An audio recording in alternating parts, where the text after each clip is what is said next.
Speaking of saying mean things on the radio, so Oh, I haven't seen Oh, this one. I haven't I heard don't- this one either. I don't know if this is so. Gonky, this may be above your noggin here because it involves technology that you're not familiar with. So, averting an aerial ambush, El Al flight from Thailand evades spoof ATC hijacking attempt.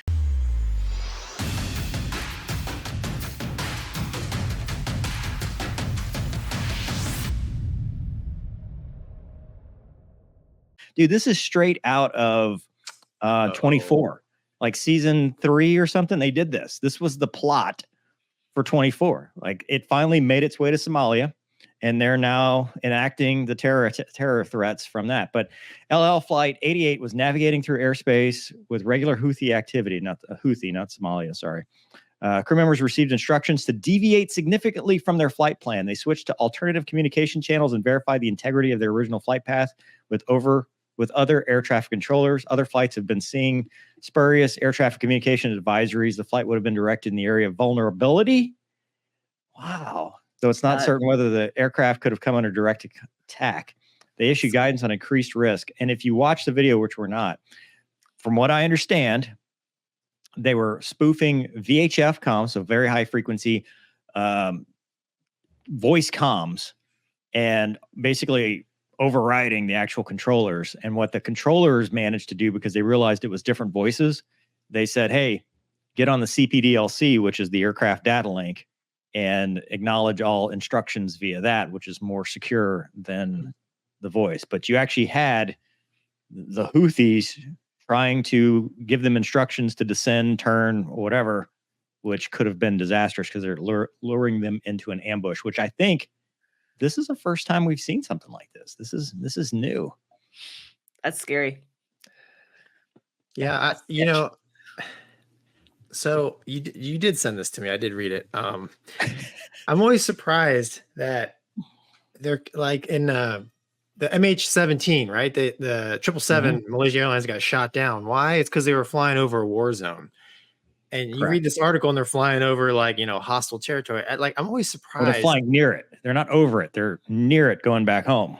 Near, over, whatever. It always surprises me that the airliner routes during a conflict, where there's clearly shooting going on, why they would choose to fly so closely. I get it. It's fuel and, dollars and whatnot. But, MH17 got shot down because, it's debatable, but they flew, over some airspace that was hostile and got schwacked. And after that, right, they didn't continue flying airplanes along that route to keep that from happening again. But when I read this, I was like, man, why are we flying so close to hostile territory with airliners? Again, what happens when it works? It just takes one, and that's the scariest part, is what happens when one gets through. So are commercial pilots getting trained then in comm spoofing? Like, I'd be like, yeah, hey, boss, they want us 090. Let's go this way. Well, working on your code words to hop frequencies and stuff. Well, that is a good point, Mace, because like airline companies have security departments, and it's their whole job to find and mitigate threats like this. Now usually it's like, old school stuff that hasn't been thought of, but once something new comes out, I'm sure industry wide, it's going to spread like wildfire.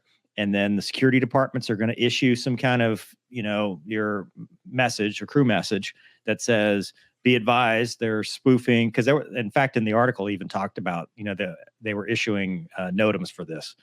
Be advised of spoofing. Do not accept any, instructions via voice. Go to your data link, the CPDLC, for all instructions. And then you're right. I mean, it just adds another layer where they got lucky that, they caught it. Smart people, they realize, because that's the other thing too, right? When you accept a clearance, you check it. You're not Michael Scott just going into the lake. Typically you go, okay, well, Gonky might be. Does that make sense? Do what he says. Heading carrots this way. I don't know.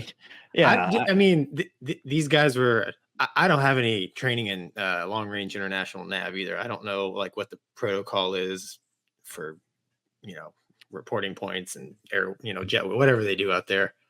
Yeah, it just depends on where they were. If they were on, one of the oceanic routes, or if they were closer. 'Cause it sounds like they were closer. It sounds like they were closer where they were actually under some controllers, or at least like a center controller or something like that, where this happened. But no, it's definitely scary. But that's a good point, Mace, about you may have to start, Chattermark and all the different code words and all that stuff. Quick. Yeah, in just specific areas. Obviously those tactics aren't that complicated. It wouldn't be that hard to add a layer of security in there that could prevent catastrophe. I mean, sometimes you're like, how do you even know? Because sometimes the controllers even say, you're like, you're not a real controller. Yes, I am. And it actually is a real controller. It's just you're in this part of the world where, the standard is different. But that is, I have done a lot of South America flying, and you will get all kinds of. One of the biggest things like flying down there is that the controllers will speak 2 languages. So they'll speak English to you, but they will speak whatever, usually Spanish to everyone else. And so sometimes they'll mix them up, or sometimes you're trying to listen to find out what everybody else is doing, and you have no idea what they're saying because they're back and forth.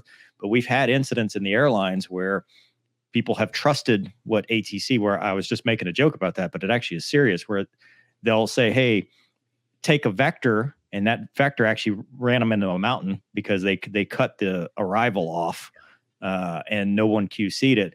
So actually a lot of airline policies out of that were, don't accept any vectors. You're just going to fly the arrival because that's terped. It's got all the obstacle clearance and stuff doped out. Just fly that. Don't accept shortcuts, all that stuff. So it may be one of those situations where we're not going to accept anything but as filed, or we have to have a damn good reason not to, because we're not going to go fly into a Houthi war zone. Don't do it.